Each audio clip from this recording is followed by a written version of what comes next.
ಎಲ್ರಿಗೂ ನಮಸ್ಕಾರ. ಈಗಾಗಲೇ ನಾವು ಹಿಂದಿನ ಒಂದು ವಿಡಿಯೋ ಕ್ಲಾಸ್ದಲ್ಲಿ 1948 ಮತ್ತು 1956ರ ಕೈಗಾರಿಕಾ ನೀತಿಗಳ ಕುರಿತು ನೋಡಿದ್ದೀವಿ. ಇವತ್ತು ನಾವು 1991ರ ಕೈಗಾರಿಕಾ ನೀತಿಯ ಕುರಿತು ನೋಡೋಣ. 1991 ಇಂಡಸ್ಟ್ರಿಯಲ್ ಪಾಲಿಸಿ ಕುರಿತು ಇವತ್ತು ಚರ್ಚಿಸೋಣ. ಸೊ ಇವತ್ತಿನ ಒಂದು ವಿಡಿಯೋ ಸೆಷನ್ದಲ್ಲಿ ಪ್ರಸ್ತಾವನೆ, ಉದ್ದೇಶಗಳು, 1991ರ ಕೈಗಾರಿಕಾ ನೀತಿಯ ಉದ್ದೇಶಗಳು, objectives of 1991 industrial policy, features of industrial policy, ಅದರ ಮುಖ್ಯ ಸಂಗತಿಗಳೇನಾಗಿತ್ತು, ಮತ್ತು ಮೆರಿಟ್ಸ್ ಆ್ಯಂಡ್ ಡಿಮೆರಿಟ್ಸ್, ಪ್ರಯೋಜನಗಳು ಮತ್ತು ದೋಷಗಳ ಕುರಿತು ನೋಡೋಣ. ಸೊ ಈ 1980s ಸಮಯದಲ್ಲಿ 1980ರ ಒಂದು ಡಿಕೇಡ್ದಲ್ಲಿ, ದಶಕದಲ್ಲಿ ನಮ್ಮಲ್ಲಿ ಭಾರತದಲ್ಲಿ ಹಲವಾರು ಆರ್ಥಿಕ ಸಮಸ್ಯೆಗಳು ಉಂಟಾಗಿದ್ವು. ಬಡತನ ಆಗಲಿ, ನಿರುದ್ಯೋಗ ಆಗಲಿ, ಹಲವಾರು ಸಮಸ್ಯೆಗಳನ್ನು ನಮ್ಮ ದೇಶ ಅನುಭವಿಸ್ತಾ ಇತ್ತು. ಈ ಒಂದು ದಶಕದಲ್ಲಿ ಉದಾರೀಕರಣದ ಕ್ರಮಗಳನ್ನು ಅನುಸರಿಸಿ ಸರ್ಕಾರವು 1991 ಜುಲೈ 24ಗೆ ನೂತನ ಕೈಗಾರಿಕಾ ನೀತಿಯನ್ನು ಪ್ರಕಟಿಸಿತು.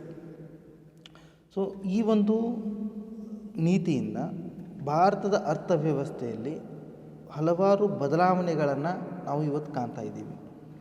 ಸೊ ಈ ನೀತಿಯಿಂದ ಭಾರತದ ಆರ್ಥಿಕ ವ್ಯವಸ್ಥೆಯನ್ನು ಉದಾರೀಕರಣಗೊಳಿಸಲು ಒಂದು ಮಹತ್ವದ ಬದಲಾವಣೆಗಳು ಬರಲು ಕಾರಣ ಆಯಿತು. ಆ ನಿಟ್ಟಿನಲ್ಲಿ ಈ 1991 ಇಂಡಸ್ಟ್ರಿಯಲ್ ಪಾಲಿಸಿಯನ್ನು ನಾವು ಒಂದು ಭಾರತದ ಬದಲಾವಣೆಗೆ ಕಾರಣವಾದಂತಹ ನೀತಿ ಅಂತ ಹೇಳ್ಬೋದು. ಇದರ ಮುಖ್ಯ ಉದ್ದೇಶಗಳೇನಾಗಿತ್ತು ಅಂತ ಹೇಳಿದರೆ, ಮುಖ್ಯವಾಗಿ ಉದ್ದೇಶಗಳಿಗಿಂತ ಮುಂಚೆ ಒಂದಿಷ್ಟು ಅಂಶಗಳನ್ನ ನಾವು ಅರ್ಥ ಮಾಡ್ಕೋಬೇಕಾಗತ್ತೆ. ಹೊಸ ಆರ್ಥಿಕ ನೀತಿಗಳನ್ನು 1991ದಲ್ಲಿ ಅಳವಡಿಸ್ಕೊಂಡಾಗ ಲಿಬರಲೈಜೇಷನ್, ಪ್ರೈವೇಟೈಜೇಷನ್ ಮತ್ತು ಗ್ಲೋಬಲೈಜೇಷನ್ ಅಂದರೆ ಉದಾರೀಕರಣ, ಖಾಸಗೀಕರಣ ಮತ್ತು ಜಾಗತೀಕರಣಕ್ಕೆ ಹೆಚ್ಚಿನ ಒಂದು ಆದ್ಯತೆ ನೀಡಲಾಗಿತ್ತು. ಆ ಕಾರಣದಿಂದ ಭಾರತದ ಅರ್ಥವ್ಯವಸ್ಥೆಯನ್ನು ಮುಕ್ತಗೊಳಿಸ್ತಕ್ಕಂತಹ ಮತ್ತು ಖಾಸಗಿ ಸಹಭಾಗಿತ್ವ, ಖಾಸಗಿಯವರ ಪಾಲುದಾರಿಕೆ ಅಥವಾ ಖಾಸಗಿ ವಲಯದ ಭಾಗವಹಿಸುವಿಕೆಗೆ ಹೆಚ್ಚಿನ ಒಂದು ಸ್ವಾತಂತ್ರ್ಯವನ್ನು ನೀಡುವ ಉದ್ದೇಶವನ್ನು ಕೂಡ ಈ ಒಂದು ಕೈಗಾರಿಕಾ ನೀತಿಯಲ್ಲಿ ಅಳವಡಿಸ್ಕೊಳ್ಳಾಯಿತು. ಈ ಹಿನ್ನೆಲೆಯಲ್ಲಿ ಕೆಲವೊಂದಿಷ್ಟು ಉದ್ದೇಶಗಳು ಏನಾಗಿತ್ತು ಅನ್ನೋದನ್ನು ನೋಡೋಣ. ಮೊದಲನೇದು, to overcome from cobwebs of unnecessary bureaucratic control in the Indian economy. So ಅನಗತ್ಯ ಅಧಿಕಾರಶಾಹಿ ನಿಯಂತ್ರಣ ಕ್ರಮಗಳಿಂದ ಕೈಗಾರಿಕಾ ವ್ಯವಸ್ಥೆಯನ್ನು ಬಿಡುಗಡೆಗೊಳಿಸುವುದು. ಅಂದರೆ ಏನು ಬ್ಯೂರೋಕ್ರೆಟಿಕ್ ಸಿಸ್ಟಮ್ ಇದೆ, ಇಲ್ಲಿ ಬ್ಯೂರೋಕ್ರೆಟಿಕ್ ಸಿಸ್ಟಮ್ದಲ್ಲಿ ಅನಗತ್ಯವಾದಂತಹ ನಿಯಂತ್ರಣಗಳು ಬಹಳಷ್ಟು ಇರುತ್ತೆ. ಆ ನಿಯಂತ್ರಣಗಳನ್ನು ತೆಗೆದುಹಾಕೋದು, ರೈಟ್, ಅಥವಾ ಕಡಿಮೆ ಮಾಡ್ತಕ್ಕಂಥ ಒಂದು ಉದ್ದೇಶವನ್ನು ಹೊಂದಿತ್ತು ಮೊದಲನೇದು. ಎರಡನೇದಾಗಿ, to integrate Indian economy with the world economy. ಜಾಗತಿಕ ಅರ್ಥವ್ಯವಸ್ಥೆಯೊಂದಿಗೆ ಭಾರತದ ಅರ್ಥವ್ಯವಸ್ಥೆಯನ್ನು ಒಂದು ಮಾಡುವುದಕ್ಕೆ ಅಥವಾ ಸಮಗ್ರಗೊಳಿಸುವುದಕ್ಕೆ ಉದಾರೀಕರಣ ಮತ್ತು ಜಾಗತೀಕರಣದ ಕ್ರಮಗಳನ್ನ ಕೈಗೊಳ್ಳೋದು, ರೈಟ್. ಸೊ ಭಾರತದ ಅರ್ಥವ್ಯವಸ್ಥೆಯನ್ನು ಮುಕ್ತಗೊಳಿಸಿ ಜಾಗತೀಕರಣದ ಒಂದು ಯುಗದಲ್ಲಿ ನಾವು ಮುಕ್ತವಾಗಿ ಎಲ್ಲ ದೇಶಗಳೊಡನೆ ವ್ಯವಹರಿಸೋದಕ್ಕಾಗಿ, ಸರಳ ಮಾಡೋದಕ್ಕಾಗಿ, ವ್ಯವಹಾರಗಳನ್ನು ಸರಳೀಕರಣಗೊಳಿಸೋದಕ್ಕಾಗಿ ಮುಕ್ತ ಅರ್ಥವ್ಯವಸ್ಥೆಯನ್ನು ನಾವು ನಿರ್ಮಾಣ ಮಾಡ್ಕೊಂಡಿವಿ ಈ ಒಂದು ನೀತಿಯ ಮೂಲಕ. ಮುಂದಿನದಾಗಿ, to remove the restrictions of foreign direct investments ಅಂದರೆ ವಿದೇಶಿ ನೇರ ಬಂಡವಾಳ ಹೂಡಿಕೆಯ ಮೇಲೆ ಏನೆಲ್ಲ ನಿರ್ಬಂಧಗಳಿತ್ತು ಆ ನಿರ್ಬಂಧಗಳನ್ನು, ನಿಯಂತ್ರಣಗಳನ್ನು ತೆಗೆದುಹಾಕುವ ಉದ್ದೇಶವನ್ನು ಕೂಡ ಹೊಂದಿತ್ತು. ಮುಂದಿನದಾಗಿ, to reduce private sector investments ಅಂದರೆ ಸಾರ್ವಜನಿಕ ವಲಯದ ಹೂಡಿಕೆಗಳನ್ನು ಕಡಿಮೆಗೊಳಿಸುವುದು. ಯಾಕಂದರೆ ಸರ್ಕಾರ ಭಾಳಷ್ಟು ವಿವಿಧ ಚಟುವಟಿಕೆಗಳ ಮೇಲೆ ವೆಚ್ಚಗಳನ್ನು ಮಾಡಬೇಕಾಗಿರುತ್ತೆ. ಸೊ ಸರ್ಕಾರ ಒಂದು ವೇಳೆ ಕೈಗಾರಿಕೆಯಲ್ಲಿ ಹೂಡಿಕೆಯನ್ನು ಮಾಡ್ತಾ ಹೋದರೆ ದೇಶದ ಆರ್ಥಿಕ ಅಭಿವೃದ್ಧಿಗೆ ಪೆಟ್ಟು ಬೀಳುತ್ತೆ ಅಥವಾ ಆರ್ಥಿಕ ಅಭಿವೃದ್ಧಿ ಬೇಗ ಸಾಧ್ಯ ಆಗೋದಿಲ್ಲ ಅನ್ನೋ ಕಾರಣಕ್ಕೆ ಸಾರ್ವಜನಿಕ ವಲಯದ ಹೂಡಿಕೆಗಳನ್ನು ಕಡಿಮೆ ಮಾಡಿ ಇತರೆ ಕ್ಷೇಮಾಭಿವೃದ್ಧಿಯ ಚಟುವಟಿಕೆಗಳ ಮೇಲೆ ಹೆಚ್ಚಿನ ವೆಚ್ಚಗಳನ್ನು ಸರ್ಕಾರ ಮಾಡುವ ಉದ್ದೇಶವನ್ನು ಹೊಂದಿತ್ತು. ಎರಡನೇದಾಗಿ, ಈ ಒಂದು ಪಾಯಿಂಟ್ನ ನೋಡಿದಾಗ ಇಲ್ಲಿ ಖಾಸಗಿಯವರ ಪಾರ್ಟಿಸಿಪೇಷನ್ಗೆ, so private private individuals, private sector ಪಾರ್ಟಿಸಿಪೇಷನ್ಗೆ ಹೆಚ್ಚಿನ ಆದ್ಯತೆಯನ್ನು ನೀಡಿದ ನಂತರ ಪಬ್ಲಿಕ್ ಸೆಕ್ಟರ್ ಇನ್ವೆಸ್ಟ್ಮೆಂಟ್ಸನ್ನು ಕಡಿಮೆ ಮಾಡುವ ಒಂದು ಉದ್ದೇಶವನ್ನು ಹಮ್ಮಿಕೊಳ್ಳಲಾಗಿತ್ತು. ಮುಂದಿನದಾಗಿ to acquire technical competency and international competitive capabilities ಅಂದರೆ ತಾಂತ್ರಿಕ ಗತಿಶೀಲತೆ ಮತ್ತು ಅಂತಾರಾಷ್ಟ್ರೀಯ ಮಟ್ಟದ ಪೈಪೋಟಿಯ ಸಾಮರ್ಥ್ಯವನ್ನು ಪಡೆದುಕೊಳ್ಳುವುದು. ಅಂದರೆ ಅಂತಾರಾಷ್ಟ್ರೀಯ ಮಟ್ಟದಲ್ಲಿ ಪೈಪೋಟಿ ನಿರ್ವಹಿಸ್ತಕ್ಕಂಥ ಅಥವಾ ಪೈಪೋಟಿ ಮಾಡ್ತಕ್ಕಂಥ ಒಂದು ಕೆಪ್ಯಾಬಿಲಿಟೀಸನ್ನು ಡೆವಲಪ್ ಮಾಡ್ಕೊಳ್ತಕ್ಕಂಥ ಒಂದು ಆಬ್ಜೆಕ್ಟಿವ್ನ ಹೊಂದಿತ್ತು. ಅಂದರೆ ನಮ್ಮ ದೇಶದ ಕೈಗಾರಿಕೆಗಳು ಅಥವಾ ನಮ್ಮ ದೇಶದ ಸರಕುಗಳು ವಿದೇಶಿ ಸರಕುಗಳೊಡನೆ, ವಿದೇಶಿ ಕೈಗಾರಿಕೆಗಳೊಡನೆ, ಕಂಪನಿಗಳೊಡನೆ ಪೈಪೋಟಿ ಮಾಡುವ ನಿಟ್ಟಿನಲ್ಲಿ ಬಲಿಷ್ಠತೆಯನ್ನು ಸಾಧಿಸಬೇಕು, ಅಷ್ಟು ಕೆಪಾಸಿಟಿಯನ್ನು ಹೊಂದಬೇಕು ಅನ್ನೋ ಉದ್ದೇಶ ಕೂಡ ಹೊಂದಲಾಗಿತ್ತು. ಮುಂದಿನದಾಗಿ building profitable employment opportunities with sustained growth in productivity. ಉತ್ಪಾದನೆಯಲ್ಲಿ ನಿರಂತರ ಬೆಳವಣಿಗೆಯನ್ನು ಸಾಧಿಸುವುದರ ಮೂಲಕ ಹೆಚ್ಚಿನ ಉದ್ಯೋಗ ಅವಕಾಶಗಳನ್ನು ಸೃಷ್ಟಿಸುವುದು ಅಥವಾ ನಿರ್ಮಿಸುವುದು. ಅಂದರೆ ಉತ್ಪಾದನೆಯನ್ನು ಹೆಚ್ಚಿಗೆ ಮಾಡ್ತಾ ಸೊ ಲಾಭಗಳು ಹೆಚ್ಚಾಗ್ತಾ ಹೋಗುತ್ತೆ, ಅದರಿಂದ ಹೂಡಿಕೆಗಳು ಹೆಚ್ಚಾಗಿ ಉದ್ಯೋಗ ಹೆಚ್ಚಾಗತ್ತೆ. ಸೊ ಉದ್ಯೋಗವನ್ನು ಹೆಚ್ಚು ಮಾಡ್ತಕ್ಕಂಥ ಒಂದು ಉದ್ದೇಶವನ್ನು ಕೂಡ ಈ ಒಂದು ಕೈಗಾರಿಕಾ ನೀತಿಯಲ್ಲಿ ನಾವು ಕಾಣ್ಬೋದು. ಇನ್ನೊಂದು ಇಂಪಾರ್ಟೆಂಟ್ ಉದ್ದೇಶ ಹೊಂದಿತ್ತು, ಅದೇನೆಂದರೆ ಹಲವಾರು ವರ್ಷಗಳಿಂದ ನಷ್ಟದಲ್ಲಿರ್ತಕ್ಕಂಥ ಸಾರ್ವಜನಿಕ ವಲಯದ ಕೈಗಾರಿಕೆಗಳು, ಅಂದರೆ ಪಬ್ಲಿಕ್ ಸೆಕ್ಟರ್ ಎಂಟರ್ಪ್ರೈಸಸ್ ಏನಿದೆ ಅಥವಾ ಪಬ್ಲಿಕ್ ಸೆಕ್ಟರ್ ಇಂಡಸ್ಟ್ರೀಸ್ ಏನಿದೆ, ಆ ಇಂಡಸ್ಟ್ರೀಸ್ಗಳನ್ನು ಮುಚ್ಚಬೇಕು. ಇಲ್ಲ ಅಂದರೆ ಅವುಗಳಲ್ಲಿ ಡಿಸ್ಇನ್ವೆಸ್ಟ್ಮೆಂಟ್ ಪಾಲಿಸಿ, ಅಂದರೆ ಅವುಗಳಲ್ಲಿನ ಹೂಡಿಕೆಯನ್ನು ಹಿಂತೆಗೆದುಕೊಳ್ಳುವುದರ ಮೂಲಕ ಅವುಗಳಲ್ಲಿ ಖಾಸಗಿ ವಲಯದವರಿಗೆ ಭಾಗವಹಿಸೋದಕ್ಕೆ ಅನುಕೂಲತೆಯನ್ನು ಮಾಡಿಕೊಡುವ ಉದ್ದೇಶ ಕೂಡ ಹೊಂದಿತ್ತು. So disinvestment, right. ಸೊ ಈ 1991 ಇಂಡಸ್ಟ್ರಿಯಲ್ ಪಾಲಿಸಿಯ ಮುಖ್ಯ ಸಂಗತಿಗಳು, important features. What were the important features of 1991 industrial policy? First one is delicensing. Delicensing means reducing the number of industries for whom licenses were required. Right? ಅಂದರೆ ಈ ಒಂದು ಉದಾರೀಕರಣ ಮತ್ತು ಜಾಗತೀಕರಣದ ಯುಗದಲ್ಲಿ 1991ದಲ್ಲಿ ಏನು ಯೋಚನೆ ಮಾಡಲಾಯಿತು ಅಂತೇಳಿದರೆ, ಎಲ್ಲ ಕೈಗಾರಿಕೆಗಳಿಗೂ ಮೊದಲು ಕಡ್ಡಾಯವಾಗಿ ಲೈಸೆನ್ಸನ್ನು ತಗೋಬೇಕು ಅಂತಕ್ಕಂಥ ಒಂದು ವ್ಯವಸ್ಥೆ ಇತ್ತು. ಆದರೆ ಏನು ಮಾಡಿದ್ರು, 18 ಕೈಗಾರಿಕೆಗಳನ್ನ ಹೊರತುಪಡಿಸಿ ಇನ್ನುಳಿದಿರ್ತಕ್ಕಂಥ ಕೈಗಾರಿಕೆಗಳಿಗೆ ಲೈಸೆನ್ಸ್ ಅವಶ್ಯಕತೆ ಇಲ್ಲ ಅನ್ನೋದನ್ನು ಈ ನೀತಿಯ ಮೂಲಕ ವ್ಯಕ್ತಪಡಿಸಲಾಯಿತು. ಅದಾದಮೇಲೆ 1993ದಲ್ಲಿ ಮತ್ತೆ 3 ಕೈಗಾರಿಕೆಗಳನ್ನ ಕೈಬಿಟ್ಟು ಕೇವಲ 15 ಕೈಗಾರಿಕೆಗಳಿಗೆ ಕಡ್ಡಾಯವಾಗಿ ಲೈಸೆನ್ಸನ್ನು ಪಡ್ಕೋಬೇಕು, ಇನ್ನು ಉಳಿದಿರ್ತಕ್ಕಂಥ ಕೈಗಾರಿಕೆಗಳಿಗೆ ಲೈಸೆನ್ಸ್ ಅವಶ್ಯಕತೆ ಇಲ್ಲ, ಆದರೆ ಪರ್ಮಿಷನ್ ತೊಗೋಬೇಕು, ಆದರೆ ಲೈಸೆನ್ಸ್ ಅವಶ್ಯಕತೆ ಇಲ್ಲ ಅನ್ನೋದನ್ನು ನಿರ್ಧಾರ ಮಾಡಲಾಯಿತು. ಮುಂದಿನದಾಗಿ ರಿಸರ್ವೇಷನ್ ಫಾರ್ ಪಬ್ಲಿಕ್ ಸೆಕ್ಟರ್, ಸಾರ್ವಜನಿಕ ರಂಗದ ಮೀಸಲು. ಏನಾಗಿತ್ತು,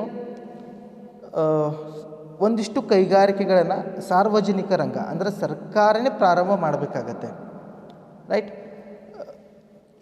ಆ ಕೈಗಾರಿಕೆಗಳನ್ನ ಖಾಸಗಿಯವರು ಪ್ರಾರಂಭ ಮಾಡೋಕ್ಕಾಗೋದಿಲ್ಲ. ಏನು ಮಾಡಿದರು ಅಂತ ಹೇಳಿದರೆ, 1991 ಇಂಡಸ್ಟ್ರಿಯಲ್ ಪಾಲಿಸಿಯಲ್ಲಿ ಸರ್ಕಾರನೇ ಪ್ರಾರಂಭ ಮಾಡಬೇಕಾಗಿರ್ತಕ್ಕಂತಹ ಕೈಗಾರಿಕೆಗಳ ಸಂಖ್ಯೆಗಳನ್ನು ಮೊದಲು 17 ಇತ್ತು 1991ಕ್ಕಿಂತ ಮುಂಚೆ, ಆ ಸಂಖ್ಯೆಯನ್ನು ಕಡಿಮೆ ಮಾಡಿ 8ಕ್ಕೆ ತೆಗೆದುಕೊಂಡು ಬಂದರು. ಅಂದರೆ ಕೇವಲ 8 ಕೈಗಾರಿಕೆಗಳು ಕೇವಲ 8 ಕೈಗಾರಿಕೆಗಳಲ್ಲಿ ಸರ್ಕಾರ ಏನು ಮಾಡ್ಬೋದು, 8 ಕೈಗಾರಿಕೆಗಳನ್ನು ಸರ್ಕಾರ ಮಾತ್ರ ಪ್ರಾರಂಭ ಮಾಡ್ಬೋದು. ಮೊದಲೆಷ್ಟಿತ್ತು, 17 ಇತ್ತು. ಸೊ ಇನ್ನುಳಿದಿರ್ತಕ್ಕಂಥ 9 ಕೈಗಾರಿಕೆಗಳಲ್ಲಿ ಖಾಸಗಿ ವಲಯದ ಭಾಗವಹಿಸುವಿಕೆಗೆ ಅವಕಾಶಗಳನ್ನು ಕೊಡಲಾಯಿತು. ಸೊ ಸಾರ್ವಜನಿಕ ವಲಯದ ಒಂದು ಪಾರ್ಟಿಸಿಪೇಷನನ್ನು ಕಡಿಮೆ ಮಾಡುವ ನಿಟ್ಟಿನಲ್ಲಿ, ಭಾಗವಹಿಸುವಿಕೆಯನ್ನು ಕಡಿಮೆ ಮಾಡುವ ನಿಟ್ಟಿನಲ್ಲಿ ಈ ಒಂದು ಕ್ರಮವನ್ನು ಕ್ರಮವನ್ನು ಕೈಗೊಳ್ಳಲಾಯಿತು. So reservation for public sector ಅಂತ ಹೇಳಿದರೆ, ಕೈಗಾರಿಕೆಗಳು ಸರ್ಕಾರದ ಆಡಳಿತದಲ್ಲಿರ್ತಕ್ಕಂಥ ಅಥವಾ ಕಂಟ್ರೋಲ್ನಲ್ಲಿರ್ತಕ್ಕಂಥ ಕೈಗಾರಿಕೆಗಳ ಸಂಖ್ಯೆಯನ್ನು ಕಡಿಮೆ ಮಾಡಲಾಯಿತು 17ರಿಂದ 8ಕ್ಕೆ, ರೈಟ್. ಮೂರನೇದಾಗಿ ಲೊಕೇಶನ್ ಪಾಲಿಸಿ ಅಂದರೆ ಸ್ಥಳ ನಿರ್ದೇಶನ ನೀತಿ ಅಂತ ಹೇಳ್ತೀವಿ. ಎಲ್ಲಿ ಆಗಿನ ಸಮಯದಲ್ಲಿ ಅಂದರೆ 1991 ಸಮಯದಲ್ಲಿ 10 ಲಕ್ಷ ಮೇಲ್ಪಟ್ಟು ಯಾವ ಒಂದು ಮಹಾನಗರದಲ್ಲಿ ಜನಸಂಖ್ಯೆ ಇರುತ್ತೋ ಅಲ್ಲಿ ಕಡ್ಡಾಯವಾಗಿ ಪರ್ಮಿಷನನ್ನು ಕೈಗಾರಿಕೆಯನ್ನು ಸ್ಥಾಪನೆ ಮಾಡಬೇಕು ಅಂತ ಹೇಳಿದರೆ ಏನು ಮಾಡಬೇಕು, ಸರ್ಕಾರದಿಂದ ಪರ್ಮಿಷನನ್ನು ಕಡ್ಡಾಯವಾಗಿ ಪಡಿಬೇಕಾಗಿತ್ತು. ಇನ್ನುಳಿದಿರ್ತಕ್ಕಂಥ ಪ್ರದೇಶಗಳಲ್ಲಿ ಅದರ ಅವಶ್ಯಕತೆ ಇಲ್ಲ ಅನ್ನೋ ನಿರ್ಣಯ ತೆಗೆದುಕೊಳ್ಳಾಯಿತು. ಅಂದರೆ ಲೊಕೇಶನ್ ಪಾಲಿಸಿ ಅಂತ ಹೇಳಿದಾಗ ನಾವು ಕೈಗಾರಿಕೆಯನ್ನು ಯಾರೇ ಸ್ಥಾಪನೆ ಮಾಡೋಕ್ಕೆ ಹೋಗಲಿ, ಮಹಾನಗರಗಳಲ್ಲಿ ಎಲ್ಲಿ 10 ಲಕ್ಷಕ್ಕಿಂತ ಹೆಚ್ಚಿನ ಒಂದು ಜನಸಂಖ್ಯೆ ಇರುತ್ತೋ ಅಂಥ ಒಂದು ಪ್ರದೇಶದಲ್ಲಿ ಕಡ್ಡಾಯವಾಗಿ ಅನುಮತಿಯನ್ನು ಸರ್ಕಾರದಿಂದ ಪಡಿಬೇಕಾಗ್ತಿತ್ತು. ಆದರೆ 10 ಲಕ್ಷಕ್ಕಿಂತ ಕಡಿಮೆ ಇರತಕ್ಕಂಥ ಪ್ರದೇಶಗಳಲ್ಲಿ ಕಡ್ಡಾಯ ಅನುಮತಿಯ ಅವಶ್ಯಕತೆ ಇರಲಿಲ್ಲ. Right. Abolition of registration schemes, ನೋಂದಣಿ ಯೋಜನೆಗಳ ರದ್ದತಿ ಅಂತ ಹೇಳ್ತೀವಿ. ಸೊ ಆಗಿನ ಒಂದು ಸಮಯದಲ್ಲಿ ಏನು ಅಸ್ತಿತ್ವದಲ್ಲಿತ್ತು ನೋಂದಣಿ ಯೋಜನೆ ಕ್ರಮಗಳು, ಅವುಗಳನ್ನೇನು ಮಾಡಿದ್ರು, ಮುಕ್ತಗೊಳಿಸಿದರು.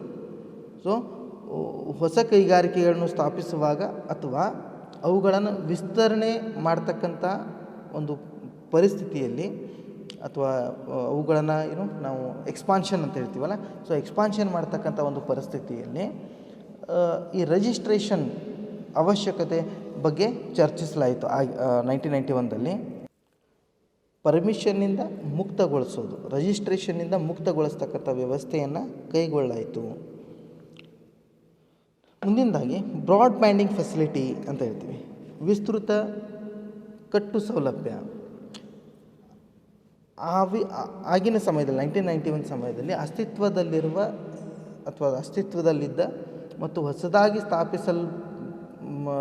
ಪಡುವ ಉದ್ದಿಮೆ ಘಟಕಗಳಿಗೆ ಅಧಿಕ ಬಂಡವಾಳ ವಿನಿಯೋಗಿಸದೆ ಗ್ರಾಹಕರ ಅಭಿರುಚಿಗೆ ತಕ್ಕಂತೆ ಯಾವುದೇ ತರಹದ ಸರಕುಗಳನ್ನು ಉತ್ಪಾದಿಸುವಂತೆ ವಿಸ್ತೃತ ಕಟ್ಟು ಸೌಲಭ್ಯ ಅವಕಾಶ ಕಲ್ಪಿಸುತ್ತದೆ. ರೈಟ್. ಅಂದರೆ ಗ್ರಾಹಕರ ಅಭಿರುಚಿಗೆ ತಕ್ಕಂತೆ ಯಾವ ಸರಕುಗಳು ಬೇಕೋ ಅಂಥ ಸರಕುಗಳ ಉತ್ಪಾದನೆಯನ್ನು ಮಾಡುವ ಹಾಗೆ ಈ ಒಂದು ಸಂಗತಿ ಅಡಿಯಲ್ಲಿ, ಅಂದರೆ ಫೀಚರ್ ಅಡಿಯಲ್ಲಿ ಅವಕಾಶಗಳನ್ನು ಕೈಗಾರಿಕೆಗಳಿಗೆ ಕಲ್ಪಿಸಲಾಯಿತು.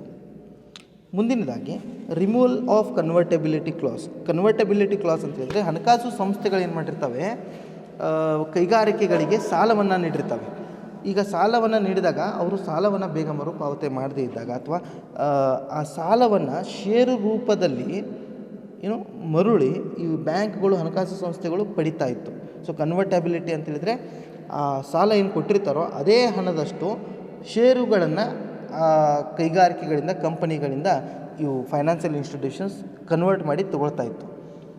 ಏನು ಮಾಡಿದ್ರು, ಈ ಕನ್ವರ್ಟಬಿಲಿಟಿ ನೀತಿಯನ್ನು ರದ್ದು ಮಾಡಿದ್ರು. ಈ ಥರ ಮಾಡೋಕ್ಕೆ ಬರೋದಿಲ್ಲ, ನೀವು ಹಣಕಾಸು ಸಂಸ್ಥೆಗಳು ಸಾಲ ಏನು ಕೊಟ್ಟಿರ್ತೀರೋ ಸಾಲದ ರೂಪದಲ್ಲಿ ನೀವು ಮರುಪಾವತಿ ಮಾಡ್ಕೊಳ್ಳಿ, ನೀವು ಶೇರ್ ರೂಪದಲ್ಲಿ ಅದನ್ನು ಮರುಪಾವತಿ ಮಾಡ್ಕೋಬೇಡಿ ಅಂತ ಹೇಳಿ ಕನ್ವರ್ಟಬಿಲಿಟಿ ಕ್ಲಾಸನ್ನು ರದ್ದು ಮಾಡಿದ್ರು. ರೈಟ್. ಮುಂದಿನದಾಗಿ ಫಾರಿನ್ ಡೈರೆಕ್ಟ್ ಇನ್ವೆಸ್ಟ್ಮೆಂಟ್, ವಿದೇಶಿ ಬಂಡವಾಳ ಹೂಡಿಕೆಗೆ ಹೆಚ್ಚಿನ ಅವಕಾಶಗಳನ್ನು ನೀಡಲಾಯಿತು. 1991ಗಿಂತ ಮುಂಚೆ ನಮ್ಮ ದೇಶದ ಕೈಗಾರಿಕೆಗಳಲ್ಲಿ 40% ಬಂಡವಾಳ ಹೂಡಿಕೆಗೆ ವಿದೇಶಿಗರಿಗೆ ಅನುಮತಿಯನ್ನು ನೀಡಲಾಗಿತ್ತು. ಆದರೆ 1991 ಈ ನೀತಿಯ ಮೂಲಕ ಏನು ಹೇಳಿದ್ರು, ಅರೌಂಡ್ 50%, 50% ಹೂಡಿಕೆ ಮಾಡೋದಕ್ಕೆ ವಿದೇಶಿಗರಿಗೆ ಅಥವಾ ವಿದೇಶಿ ಬಂಡವಾಳದ ಹೂಡಿಕೆಗೆ ಅವಕಾಶ ನೀಡಲಾಯಿತು. ಎಷ್ಟು? 51%. ಹೌದಾ? ಅಂದ್ರೇನು, ಆದಷ್ಟು ನಮ್ಮ ದೇಶದಲ್ಲಿ ಹೂಡಿಕೆಗಳು ಹೆಚ್ಚಾಗಲಿ ಅನ್ನೋ ನಿಟ್ಟಿನಲ್ಲಿ. ಹೂಡಿಕೆ ಹೆಚ್ಚಾದರೆ ಕೈಗಾರಿಕೆಗಳು ಹೆಚ್ಚಾಗತ್ತೆ, ಉದ್ಯೋಗ ಸೃಷ್ಟಿ ಆಗುತ್ತೆ, ಬಡತನ ನಿವಾರಣೆ ಆಗುತ್ತೆ, ಹಲವಾರು ಬೆನಿಫಿಟ್ ಇರೋದರಿಂದ ವಿದೇಶಿ ಬಂಡವಾಳ ಹೂಡಿಕೆಗೆ ಹೆಚ್ಚಿನ ಒಂದು ಅವಕಾಶಗಳನ್ನು ಕಲ್ಪಿಸಲಾಯಿತು. ಇದೇ ನಮ್ಮ ದೇಶದ ಆರ್ಥಿಕತೆಯನ್ನು ಮುಕ್ತಗೊಳಿಸ್ತಕ್ಕಂಥ ಒಂದು ವಿಶಿಷ್ಟ ಸಂಗತಿ. Automatic approval for technological agreements. Next feature, ತಾಂತ್ರಿಕ ಒಪ್ಪಂದಗಳಿಗೆ ಸ್ವಯಂಚಾಲಿತ ಮಂಜೂರಾತಿ. ನೋಡಿರಿ, ಭಾರತ ದೇಶದ ಒಂದು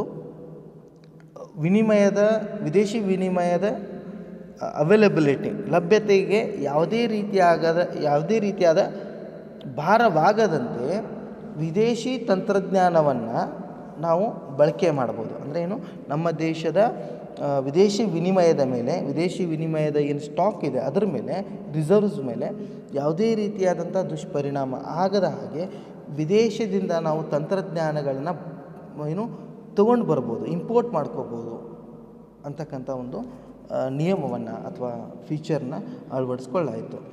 ಇಲ್ಲಿ ಮುಖ್ಯವಾಗಿ ಹೆಚ್ಚಿನ ಆದ್ಯತೆಯುಳ್ಳ ಅರೌಂಡ್ 34 ಎಂಟರ್ಪ್ರೈಸಸ್ಗೆ 1 ಕೋಟಿ ರೂಪಾಯಿಗಳ ಸಂಭಾವನೆ ಮೊತ್ತದ ವಿದೇಶಿ ತಂತ್ರಜ್ಞಾನದ ಒಪ್ಪಂದಗಳಿಗೆ ಮತ್ತು ಆದ್ಯತೆ ಇರದ ಕೈಗಾರಿಕೆಗಳು ವಿದೇಶಿ ವಿನಿಮಯದ ಮೇಲೆ ಭಾರವಾಗದಂತಹ ವಿದೇಶಿ ತಂತ್ರಜ್ಞಾನ ಒಪ್ಪಂದವನ್ನು ಕೈಗೊಂಡರೆ ಅಂತಹ ಎಲ್ಲ ಒಪ್ಪಂದಗಳಿಗೆ ವಿಚಾರಣೆ ಇಲ್ಲದೆ ಅನುಮತಿಯನ್ನು ನೀಡಲಾಯಿತು. 1991 ಇಂಡಸ್ಟ್ರಿಯಲ್ ಪಾಲಿಸಿಯಲ್ಲಿ ಏನು ವಿಚಾರಣೆ ಇಲ್ಲದೆ ಅಂಥ ಕೈಗಾರಿಕೆಗಳಿಗೆ ಏನು ಮಾಡಿದ್ರು, ನೀವು ತಂತ್ರಜ್ಞಾನದ ಆಮದು ಮಾಡ್ಕೋಬೇಕು ಅಥವಾ ಒಪ್ಪಂದ ಮಾಡ್ಕೋಬೇಕು ಅಂತ ಹೇಳಿದಾಗ ಅನುಮತಿ ಬೇಕಾಗಿಲ್ಲ ಅಂತ ನಿರ್ಧಾರ ಕೈಗೊಳ್ಳಾಯಿತು. ಮುಂದಿನದಾಗಿ ಡಿಸ್ಇನ್ವೆಸ್ಟ್ಮೆಂಟ್ ಅಂತ ಹೇಳಿದರೆ ಸಾರ್ವಜನಿಕ ವಲಯದ ಕೈಗಾರಿಕೆಗಳಲ್ಲಿ ಏನು ಸರ್ಕಾರ ಹೂಡಿಕೆ ಮಾಡಿರುತ್ತೋ ಆ ಹೂಡಿಕೆಯನ್ನು ಹಿಂತೆಗೆದುಕೊಳ್ತಕ್ಕಂಥ ವ್ಯವಸ್ಥೆಗೆ ನಾವು ಡಿಸ್ಇನ್ವೆಸ್ಟ್ಮೆಂಟ್ ಅಂತ ಕರಿತೀವಿ. ರೈಟ್. ಕೆಲವು ಸಾರಿ ಏನಾಗಿರುತ್ತೆ, ಪಬ್ಲಿಕ್ ಸೆಕ್ಟರ್ ಎಂಟರ್ಪ್ರೈಸಸ್ ಏನಿದೆ, ಸಾರ್ವಜನಿಕ ವಲಯದ ಉದ್ಯಮಗಳೇನಿದೆ ಅವು ನಷ್ಟದಲ್ಲಿರುತ್ತೆ ಅಥವಾ ಲಾಭ ಮಾಡ್ತಾ ಇರೋದಿಲ್ಲ. ಇಂಥ ಒಂದು ಕಾಲದಲ್ಲಿ, ಇಂಥ ಒಂದು ಸಮಯದಲ್ಲಿ ಸರ್ಕಾರ ಏನು ಮಾಡುತ್ತೆ, ಅಂಥ ಕೈಗಾರಿಕೆಗಳನ್ನು ಮುಚ್ಚಿಬಿಡುತ್ತೆ. ಇಲ್ಲ, ಆ ಕೈಗಾರಿಕೆಗಳಲ್ಲಿ ಮಾಡಿರ್ತಕ್ಕಂಥ ಹೂಡಿಕೆಗಳನ್ನು ಹಿಂತೆಗೆದುಕೊಳ್ಳುತ್ತೆ ಮತ್ತು ಅಲ್ಲಿ ಖಾಸಗಿಯವರಿಗೆ ಹೂಡಿಕೆ ಮಾಡೋದಕ್ಕೆ ಅನುಮತಿಯನ್ನು ನೀಡುತ್ತೆ. ರೈಟ್. ಹಿಂತಕ್ಕೊಳ್ಳೋದು ಅಂದರೆ ಏನರ್ಥ ಇದ್ರದ್ದು? ಇದು ತನ್ನ ಒಂದು ಇನ್ವೆಸ್ಟ್ಮೆಂಟ್ ಏನಿರುತ್ತೋ ಅಷ್ಟು ಪ್ರಮಾಣದ್ದು ಅಥವಾ ಅದರ ಒಂದು 50% ಪ್ರಮಾಣದ್ದು ಇಲ್ಲ 30-40% ಪ್ರಮಾಣದ್ದು ಎಷ್ಟು ಬೇಕೋ ಅಷ್ಟು ಪ್ರಮಾಣದ್ದು ಷೇರುಗಳ ರೂಪದಲ್ಲಿ ಅಥವಾ ಇನ್ಯಾವುದೋ ರೂಪದಲ್ಲಿ ಖಾಸಗಿ ಜನರಿಗೆ ಅಥವಾ ಆರ್ಥಿಕತೆಯಲ್ಲಿರ್ತಕ್ಕಂಥ ಬೇರೆ ಬೇರೆ ಇನ್ಸ್ಟಿಟ್ಯೂಷನ್ಸ್ಗೆ, ಕಂಪ್ನೀಸ್ಗೆ ಏನು ಮಾಡ್ಬೋದು, ಮಾರಾಟ ಮಾಡ್ಬೋದು. So disinvestment is nothing but it is taking back the amount which the government has invested in its public sector industries or enterprises. Right. Now, next one is revival of sick industries. ಅಂದರೆ ರೋಗಗ್ರಸ್ತ ಕೈಗಾರಿಕೆಗಳು ಅಂತ ಹೇಳ್ತೀವಿ. ರೋಗಗ್ರಸ್ತ ಕೈಗಾರಿಕೆಗಳ ಅಥವಾ ಉದ್ಯಮ ಘಟಕಗಳ ಪುನಶ್ಚೇತನ ಮಾಡ್ತಕ್ಕಂಥ ಕಾರ್ಯವನ್ನು BIFR ಅಂದರೆ board for industrial finance and reconstruction, BIFR ಇದಕ್ಕೆ ವಹಿಸ್ಕೊಡ್ಲಾಯಿತು. ರೈಟ್. ಮುಖ್ಯವಾಗಿ ಕೈಗಾರಿಕೆಗಳ, ಸಣ್ಣ ಪ್ರಮಾಣದ ಕೈಗಾರಿಕೆಗಳಾಗಲಿ ಅಥವಾ ದೊಡ್ಡ ಪ್ರಮಾಣದ ಕೈಗಾರಿಕೆಗಳಾಗಲಿ ಯಾವಾಗ ರೋಗಗ್ರಸ್ತ ಆಗಿವೆ ಅಂಥ ಕೈಗಾರಿಕೆಗಳನ್ನು ಅವುಗಳಿಗೆ ಪುನಶ್ಚೇತನವನ್ನು ನೀಡ್ತಕ್ಕಂಥ, ಅವುಗಳನ್ನ ಅಭಿವೃದ್ಧಿಪಡಿಸ್ತಕ್ಕಂಥ ಒಂದು ಕಾರ್ಯವನ್ನು ಕೈಗೊಳ್ಳಲಾಯಿತು. ಮುಂದಿನದಾಗಿ changes in MRTP act. MRTP ಕಾನೂನಿನಲ್ಲಿ ಬದಲಾವಣೆಗಳನ್ನು ತರಲಾಯಿತು. MRTP ಆ್ಯಕ್ಟ್ ಅಂತ ಹೇಳಿದರೆ ಮೊನೋಪೊಲಿ ರೆಸ್ಟ್ರಿಕ್ಟಿವ್ ಟ್ರೇಡ್ ಪ್ರಾಕ್ಟೀಸಸ್ ಅಂತ ಹೇಳ್ತೀವಿ. ಈ ಒಂದು ಶಾಸನದಲ್ಲಿ ಬದಲಾವಣೆಗಳನ್ನು ತರಲಾಯಿತು. 1991ಗಿಂತ ಮುಂಚೆ ಏನಾಗಿತ್ತು, ಕೆಲವೊಂದು ಬೃಹತ್ ಉದ್ದಿಮೆದಾರರು ಅವರು ಮೊನೋಪೊಲಿಯನ್ನು ಹೊಂದಿದ್ರು ಕೆಲವೊಂದು ಸರಕುಗಳ ಉತ್ಪನ್ನದ ಮೇಲೆ. ಅಂಥ ಉದ್ದಿಮೆದಾರರು ಏನು ಮಾಡಬೇಕಾಗ್ತಿತ್ತು, ಪ್ರತಿಯೊಂದು ವಿಷಯಕ್ಕೂ, ಪ್ರತಿಯೊಂದು ಆಸ್ಪೆಕ್ಟ್ಗೂ ಸರ್ಕಾರದಿಂದ ಅನುಮತಿಯನ್ನು ಪಡಿಬೇಕಾಗ್ತಿತ್ತು. ಆದರೆ 1991ದಲ್ಲಿ ಈ ಕಾನೂನಿಗೆ ಸ್ವಲ್ಪ ತಿದ್ದುಪಡಿಗಳನ್ನು ತೆಗೆದುಕೊಂಡು ಬಂದು ಈ ಕಾನೂನಿನ ಪ್ರಕಾರ ಏನು ಮಾಡಿದ್ರು, ಈ ಪ್ರತಿಯೊಂದಕ್ಕೂ ಏನು ಅನುಮತಿಗಳನ್ನು ಪಡಿಬೇಕಾಗಿತ್ತೋ ಈ ಥರ ಪಡೆಯೋ ಅವಶ್ಯಕತೆ ಇಲ್ಲ ಅಂತಕ್ಕಂಥ ನಿರ್ಣಯವನ್ನು ತೆಗೆದುಕೊಳ್ಳಾಯಿತು. ಸೊ ಸರ್ಕಾರದ ಪೂರ್ವಾನುಮತಿ ಪಡೆಯದೆ ಅಗತ್ಯವಿರುವ ಒಂದು ಕಾನೂನಿನಲ್ಲಿ ತಿದ್ದುಪಡಿಗಳನ್ನು ತರಲಾಯಿತು.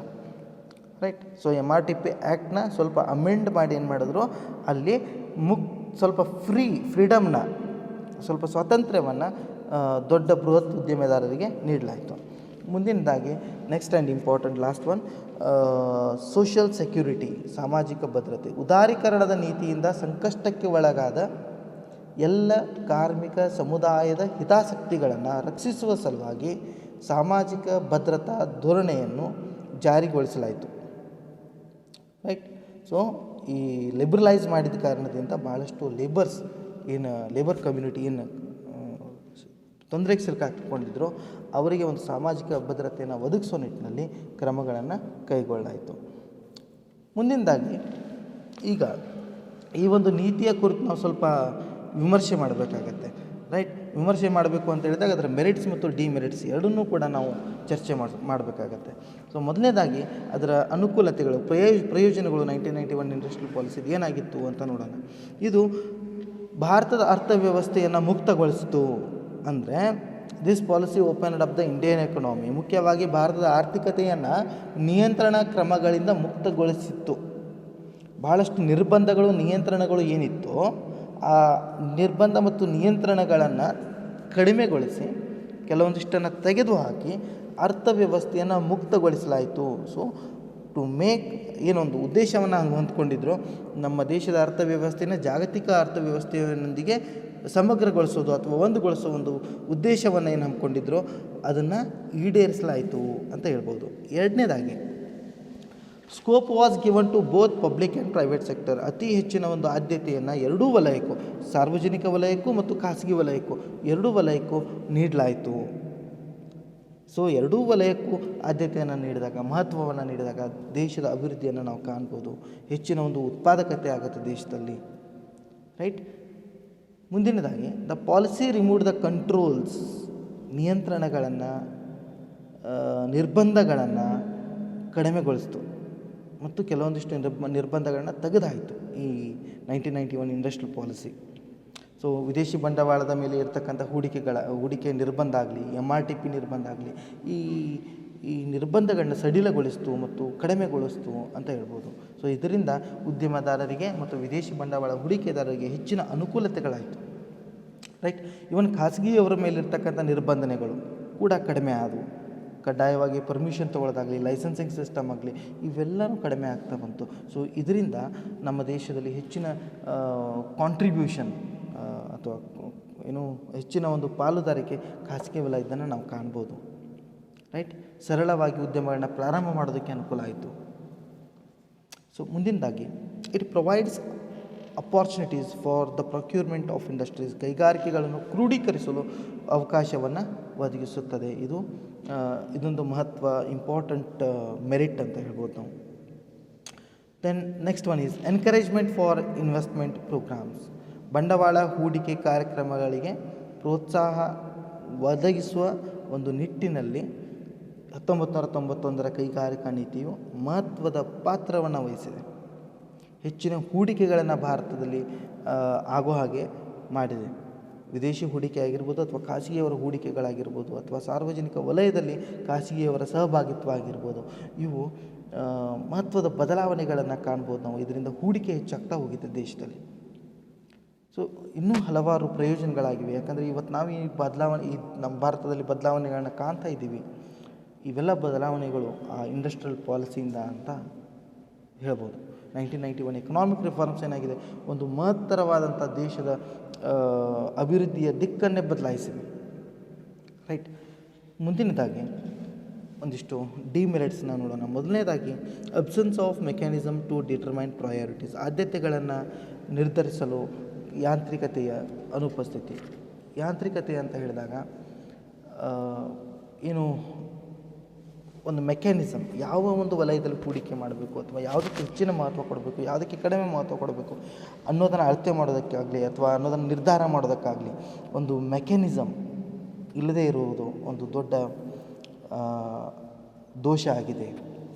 ಎರಡನೇದಾಗಿ ಈಗ ನಾವು ವಿದೇಶಿಗರಿಗೆ ಹೂಡಿಕೆ ಮಾಡೋದಕ್ಕೆ, ಖಾಸಗಿಯವರಿಗೆ ಹೂಡಿಕೆ ಮಾಡೋದಕ್ಕೆ ಹೆಚ್ಚಿನ ಒಂದು ಅವಕಾಶಗಳನ್ನು ಕೊಟ್ಟಾಗ ಮತ್ತು ವಿದೇಶಿ IMF ಆಗಲಿ, ವಿದೇಶಿ ಹಣಕಾಸು ಸಂಸ್ಥೆಗಳಿದೆ, IMF ಆಗಲಿ ಮತ್ತು ವರ್ಲ್ಡ್ ಬ್ಯಾಂಕ್ ಆಗಲಿ, ಇತರೆ ಹಣಕಾಸು ಸಂಸ್ಥೆಗಳಿಂದ, ವಿದೇಶಿ ಹಣಕಾಸು ಸಂಸ್ಥೆಗಳಿಂದ ನಾವು ಹೆಚ್ಚಿನ ಹಣವನ್ನು ಪಡೆದುಕೊಂಡಾಗ ಹೂಡಿಕೆ ಮಾಡೋದಕ್ಕೆ, ಅಥವಾ ವಿದೇಶಿಗರು ಬಂದು ಹೆಚ್ಚಿನ ಹೂಡಿಕೆಯನ್ನು ಭಾರತದಲ್ಲಿ ಮಾಡೋದಕ್ಕೆ ಪ್ರಾರಂಭ ಮಾಡಿದರೆ ನಮ್ಮ ದೇಶದ ಒಂದು ಸಾರ್ವಭೌಮತ್ವವನ್ನು ಕಳೆದುಕೊಳ್ಳುವ ಭಯ ಕೂಡ ಇದೆ, right.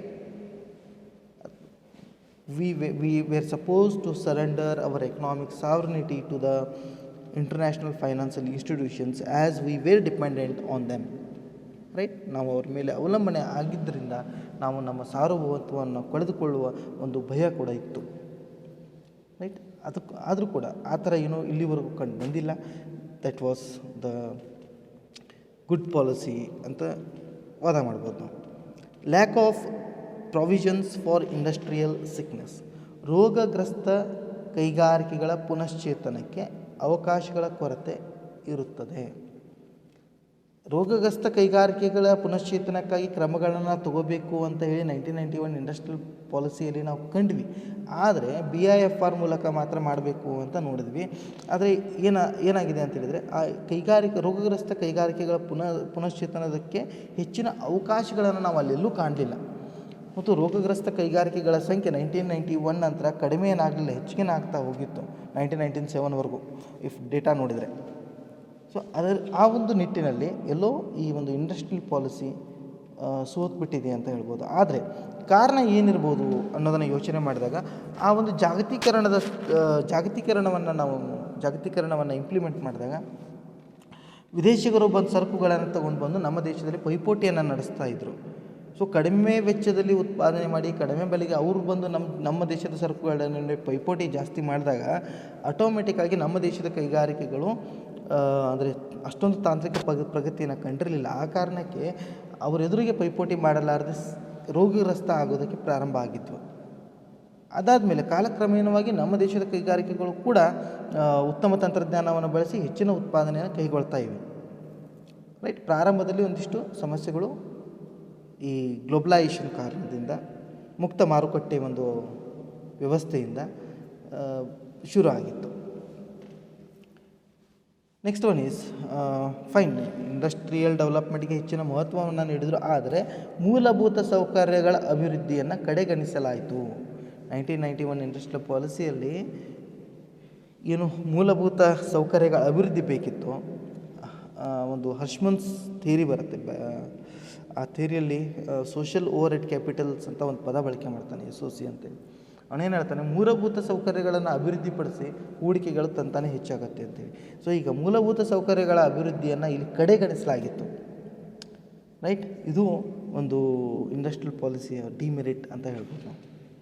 ಮುಂದಿನದಾಗಿ, domestic industries are being doomed by multinational companies. ಬಹುರಾಷ್ಟ್ರೀಯ ಕಂಪನಿಗಳಿಂದ ಸ್ವದೇಶಿ ಕೈಗಾರಿಕೆಗಳು ಅವನತಿ ಹೊಂದುತ್ತವೆ ಅಂತ ಹೇಳಿ ಕೆಲವು ಜನ ಕ್ರಿಟಿಸೈಸ್ ಮಾಡಿದ್ರು.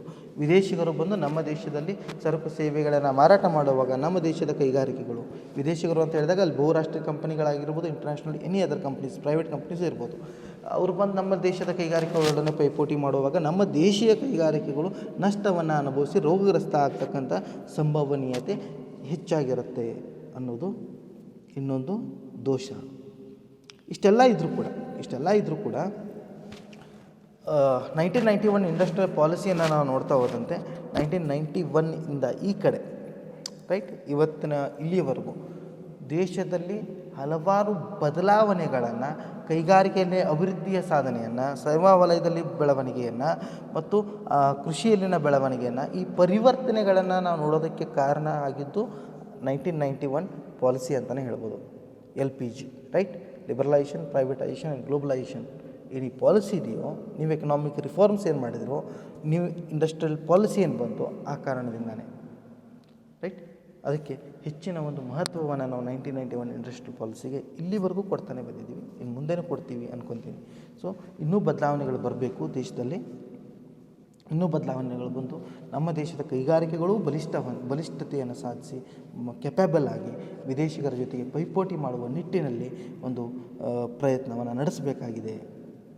ರೈಟ್. ಇಷ್ಟು 1991 ಕೈಗಾರಿಕಾ ನೀತಿಯ ಕುರಿತು ಮಾಹಿತಿ. ಮುಂದಿನ ಒಂದು ವಿಡಿಯೋ ಕ್ಲಾಸ್ದಲ್ಲಿ ಲಿಬರಲೈಸೇಷನ್, ಪ್ರೈವೇಟೈಸೇಷನ್ ಮತ್ತು ಗ್ಲೋಬಲೈಸೇಷನ್ ಕುರಿತು ನೋಡೋಣ. LPG ಅಂತ ಹೇಳ್ತೀವಿ. ಉದಾರೀಕರಣ, ಖಾಸಗೀಕರಣ ಮತ್ತು ಜಾಗತೀಕರಣದ ಕುರಿತು. ಸೊ ಲಿಬರಲೈಸೇಷನ್ ಅಂದರೆ ಏನು, ಅದರ ಲಕ್ಷಣಗಳೇನು, ಪ್ರೈವೇಟೈಸೇಷನ್ ಮತ್ತು ಗ್ಲೋಬಲೈಸೇಷನ್ ಕುರಿತು ನೋಡೋಣ. So until then, thank you very much for watching.